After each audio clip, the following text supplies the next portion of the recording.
తెలుగు కథా పారిజాతాల శ్రోతలకు స్వాగతం. ఈరోజు చదవబోయే కథ 'మలుపు'. ఈ కథ సహరి అంతర్జాల పత్రిక నిర్వహించిన కథల పోటీలో తృతీయ బహుమతి పొందినది. రచనా పఠనం ఎంఆర్వి సత్యనారాయణమూర్తి. ఈ కథ శివపురం కథలు కథా సంకలనంలో ప్రచురితమైంది. కథ 'మలుపు'. నమస్కారం సార్. క్యాష్ కౌంటర్లో ఉన్న కార్తికేయ తల ఎత్తి చూశాడు.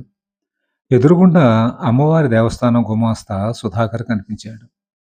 చిన్నగా నవ్వాడు అతను చూసి. సుధాకర్ డిపాజిట్ ఫారం క్యాష్ కౌంటర్లోంచి కార్తికేయకి అందించాడు. క్యాషు 2,10,000 లెక్క పెట్టుకుని ఫారం మీద స్టాంప్ వేసి అతనికిచ్చాడు కార్తికేయ. శివపురంలోని అమ్మవారి దేవాలయం చాలా ప్రసిద్ధి చెందిన దేవాలయం. విజయవాడ బ్రాంచ్ నుంచి శివపురం బ్రాంచ్‌కి కార్తికేయ బదిలీ మీద వచ్చి 6 నెలలయింది. ఈ ఊరు అతనికి బాగా నచ్చింది. విద్యేశ్వరం నుండి నరసాపురం వరకు ప్రవహించే పెద్ద కాలువ, ఆ కాలువ ఒడ్డునే ఉన్న శివపురం మండల కేంద్రం, గ్రామం చుట్టూ పచ్చని వరిచేలు, అక్కడక్కడ కొబ్బరి, అరటి తోటలు, వాతావరణం చాలా ఆహ్లాదంగా ఉంటుంది. కార్తికేయ భార్య చారుమతికి కూడా ఈ ఊరు బాగా నచ్చింది. వారికి ఒక్కడే కొడుకు, రెండో తరగతి చదువుతున్నాడు. 10 రోజుల తరువాత బ్యాంకుకి వచ్చి డబ్బు డిపాజిట్ చేశాక, "సార్, రేపు శని, ఆదివారాలు మా గుడిలో సినిమా షూటింగ్ ఉంది. చూడ్డానికి రండి సార్" అని ఆహ్వానించాడు సుధాకర్. "ఆ! శనివారం కుదరదులెండి. వీలుగా ఉంటే ఆదివారం వస్తాను. ఇంతకీ ఎవరు యాక్టర్సు?"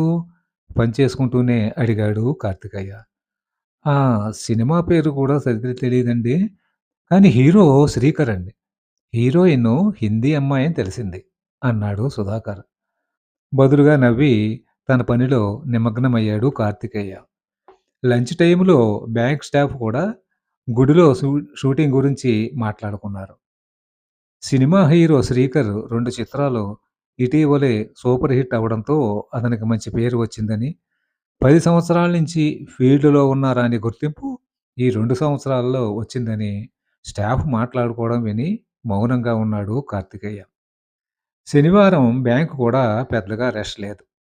శివపురం పల్లెటూరు అవడం వలన సినిమా షూటింగ్ ప్రభావం బ్యాంకు మీద కూడా పడిందని స్టాఫ్ గుసగుసలాడుకున్నారు. ఆదివారం ఉదయమే సుధాకర్ మళ్ళీ ఫోన్ చేశాడు. "సార్, గుడిలో షూటింగ్‌కి తప్పకుండా రండి సార్" అని. "అలాగే" అన్నాడు కార్తికేయ. 9 గంటలకు టిఫిన్ తిని అమ్మవారి గుడికి వెళ్ళాడు కార్తికేయ. గుడి లోపల ప్రాంగణంలో షూటింగ్ జరుగుతోంది. గుడి ముందు 7 అంతస్తులతో గాలిగోపురం రంగురంగుల బొమ్మలతో చాలా అందంగా ఉంది. గోపురం ఎదురుగా ఉన్న ఖాళీ స్థలంలో జనం గుమిగూడి ఉన్నారు. పోలీసులు ఎవ్వరినీ గుడి లోపల ప్రాంగణంలోకి పంపడం లేదు. కార్తికేయ సుధాకర్‌కి ఫోన్ చేశాడు. వెంటనే సుధాకర్ వచ్చి కార్తికేయని లోపలికి తీసుకెళ్ళాడు. లోపల రంగురంగుల జెండాలు, పూలదండలతో అలంకరించారు. పెద్ద పెద్ద లైట్లు, వైట్ షేడ్లు కూడా అమర్చి ఉన్నాయి. జూనియర్ ఆర్టిస్టులు మేకప్‌తో అటు ఇటు తిరుగుతున్నారు. షూటింగ్ స్పాట్‌కి కొంచెం దూరంలో ఉన్న కుర్చీలో కూర్చొని ఉన్న గుడి ఈవో దగ్గరికి తీసుకువెళ్ళి కార్తికేయని పరిచయం చేశాడు సుధాకర్. ఈవో షేక్ హ్యాండ్ ఇచ్చి తన పక్కనే ఉన్న కుర్చీలో కూర్చోమని సాదరంగా ఆహ్వానించాడు. కుర్చీలో కూర్చుని చుట్టూ చూశాడు కార్తికేయ. తనలాగే మరో నలుగురు అక్కడ షూటింగ్ చూడ్డానికి వచ్చారని గ్రహించాడు. ప్రధాన గుడి చుట్టూ ఉన్న 4 ఉపాలయాలు కూడా పూలదండలతో చక్కగా అలంకరించారు. నిన్న వినాయకుడి గుడి దగ్గర షూటింగ్ చేశారండి. ఈరోజు కూడా అక్కడే షూటింగ్ చేసి మధ్యాహ్నం లోపలున్నటువంటి 102 స్తంభాల మండపంలో షూటింగ్ చేస్తారు చెప్పాడు సుధాకర్ ఎంతో నెమ్మదిగా. ముఖ్యమైన వాళ్ళు అందరూ రాజమండ్రిలో ఏసీ హోటల్‌లో ఉన్నారని, చిన్న నటులు, టెక్నికల్ స్టాఫు తమ గుడి సత్రంలో ఉన్నారని కూడా చెప్పాడు సుధాకర్. నెత్తి మీద వైట్ క్యాప్ పెట్టుకుని ఉన్న ఆయన్ని చూపించి, ఆయనే దర్శకుడని కూడా చెప్పాడు. దర్శకుడు ఎందుకో చాలా అనీజీగా ఉన్నట్టు గ్రహించాడు సుధాకరు, కార్తికేయ. ఆయన పక్కనే ఫైల్ పట్టుకుని ఉన్న అసిస్టెంట్ డైరెక్టర్ కూడా ఏదో చెప్తున్నాడు. కానీ డైరెక్టరు చిరాగ్గానే ఉన్నాడు. ఇంతలో ఫోన్ వస్తే పక్కకు వెళ్లి మాట్లాడుతున్నాడు డైరెక్టరు. అసిస్టెంట్ డైరెక్టరు కార్తికేయ వాళ్ళు కూర్చుని ఉన్న వైపు నెమ్మదిగా నడిచి వచ్చాడు. సుధాకరు కార్తికేయని ఆయనకి పరిచయం చేసి, "మా బ్యాంక్ స్టాఫ్ అండి" అని చెప్పాడు. అసిస్టెంట్ డైరెక్టరు కార్తికేయని పరిశీలనగా చూశాడు. ఈలోగా టీలు వచ్చాయి. అందరూ టీలు తాగుతున్నారు. అసిస్టెంట్ డైరెక్టర్ మాత్రం కార్తికేయని మరోసారి పరిశీలనగా చూస్తూ టీ తాగాడు. ఆ తర్వాత గబగబా కెమెరామెన్‌తో, మేకప్ మ్యాన్‌తో గుసగుసలాడాడు అసిస్టెంట్ డైరెక్టర్.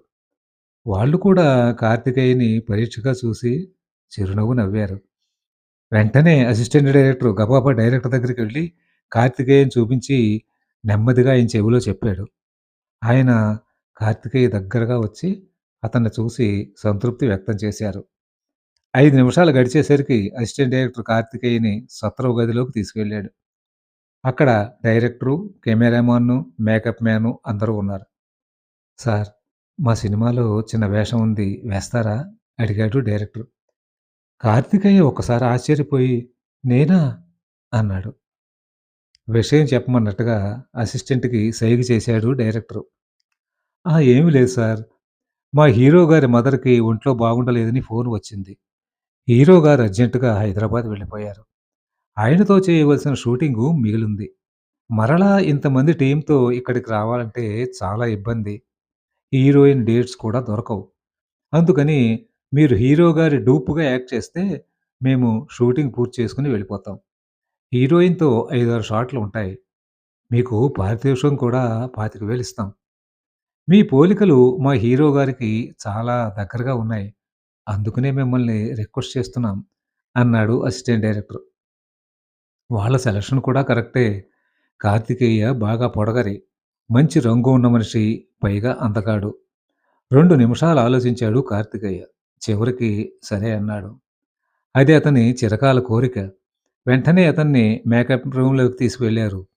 కార్తికేయకి మేకప్ వేసి, విగ్ పెట్టి, క్రితం రోజు హీరో వేసుకున్న పట్టుపంచ, లాల్చీ వేశారు. ఇవన్నీ పూర్తయ్యేసరికి గంట సమయం పట్టింది. అద్దంలో తనని చూసుకున్న కార్తికేయ ఆశ్చర్యపోయాడు. అవును. అచ్చు హీరో శ్రీకర్‌లా ఉన్నాడిప్పుడు. హీరోయిన్ రాజమండ్రిలోనే మేకప్ వేసుకొనొచ్చింది. డైరెక్టర్ హీరోయిన్‌కి ఈ విషయం చెప్పి, హీరో డూప్‌తో కొన్ని సన్నివేశాలు తీస్తున్నామని చెప్పారు. ఆమె ఓకే అంది. సత్వరంలో నుంచి షూటింగ్ లొకేషన్‌కి వచ్చారు. షాట్ వివరాలన్నీ అసిస్టెంట్ డైరెక్టర్ కార్తికేయకి, హీరోయిన్‌కి చెప్పాడు. వాళ్ళిద్దరిని చూడగానే గుడి ప్రహరీ గోడల మీద కూర్చొని ఉన్న జనం గట్టిగా ఈలలు వేశారు. డైరెక్టర్ సూచన మేరకు జూనియర్ ఆర్టిస్ట్‌తో కలిసి వినాయకుడి గుడి వరకు కార్తికేయ, హీరోయిన్ కలిసి నడిచి వెళ్ళే సీను లాంగ్ షాట్‌లో తీశాడు కెమెరామాన్. తర్వాత గుడి బయటకు వస్తున్న షాటు, గుడి పక్కనే ఉన్న దేవకాంచనం చెట్టు కింద వాళ్ళిద్దరూ కూర్చునే షాట్ కూడా తీశారు. షాట్ తీసే సమయం తక్కువే అయినా కార్తికేయ, హీరోయిన్‌లతో జూనియర్ ఆర్టిస్టులతో రిహార్సల్స్ వేయించడం వలన 2 గంటల సమయం వరకు పట్టింది. షూటింగ్ బ్రేక్‌లో జ్యూసులు తాగడం, హీరోయిన్‌తో వచ్చీ రాని హిందీలో మాట్లాడడం అన్నీ గమ్మత్తుగా ఉన్నాయి కార్తికేయకి. మధ్యాహ్నం 12 గంటలకు 102 స్తంభాల మండపంలో కొన్ని షాట్లు తీశారు. భోజనాలయ్యాక గాలిగోపురం ముందు ఆర్టిస్టులతో కలిసి కార్తికేయ, హీరోయిన్‌ను కోలాటం ఆడే సన్నివేశం కూడా తీశారు. సాయంత్రం 5 గంటలకు ప్యాకప్ చెప్పారు. అసిస్టెంట్ డైరెక్టరు శశిధర్‌తో కార్తికేయకు కొంచెం చనువు ఏర్పడింది. మధ్య మధ్యలో ఫోటోగ్రాఫర్ వచ్చి స్టిల్స్ తీసుకున్నాడు. షూటింగ్ అయిపోగానే నిర్మాత 25,000 పట్టుకొచ్చి కార్తికేయకిచ్చాడు. మేకప్పు, కాస్ట్యూమ్సు తీసేసి తన బట్టలు వేసుకొని ఇంటికొచ్చాడు కార్తికేయ. శశిధర్ తన విజిటింగ్ కార్డ్ ఇచ్చి హైదరాబాద్ వస్తే తనని తప్పకుండా కలవమని చెప్పాడు. ఇంటికొచ్చాక జరిగిన విషయం అంతా భార్య చారుమతికి చెప్పాడు కార్తికేయ. ఆమె కూడా చాలా సంతోషించింది. 6 నెలలు గడిచాక మిత్రుల సలహా మీద బ్యాంకుకు 2 నెలలు సెలవు పెట్టి హైదరాబాద్ వెళ్లి శశిధర్‌ని కలిశాడు కార్తికేయ. అతన్ని తన ఫ్రెండ్ రూమ్‌లో ఉంచాడు శశిధర్. వారం పోయాక ఒక సినిమాలో హీరో ఫ్రెండ్ క్యారెక్టర్ ఇప్పించాడు శశిధర్‌కి. శశిధరు కార్తికేయకి. 10 సార్లు హీరో పక్కనే కనిపించడం, కొన్ని క్లోజప్ షాట్స్ కూడా ఉండేటట్లు ఏర్పాట్లు చేశాడు శశిధర్. తర్వాత ఇంకో సినిమాలో కాలేజీ లెక్చరర్‌గా, మరో సినిమాలో హీరోయిన్ బ్రదర్‌గా కార్తికేయకి అవకాశాలిప్పించాడు. ఈ క్యారెక్టర్ చేయడం కోసం మరో 2 నెలలు లీవ్ పెట్టాడు కార్తికేయ. అతనికి కెమెరా సెన్సు, టైమ్ సెన్సు బాగా తెలిసాయి. డైరెక్టర్‌తో, నిర్మాతతో ఎలా ఉండాలో శశిధర్ కార్తికేయకి బాగా బోధించాడు. చూడండి, క్యారెక్టర్ చిన్నదా, పెద్దదా అని చూడకండి. దానికి మనం ఎంతవరకు న్యాయం చేశామా అని ఆలోచించండి. 10 మందికి మీ టాలెంట్ తెలియాలి. అప్పుడు పెద్ద అవకాశాలు మిమ్మల్నే వెతుక్కుంటూ వస్తాయి అని చెప్పాడు శశిధర్.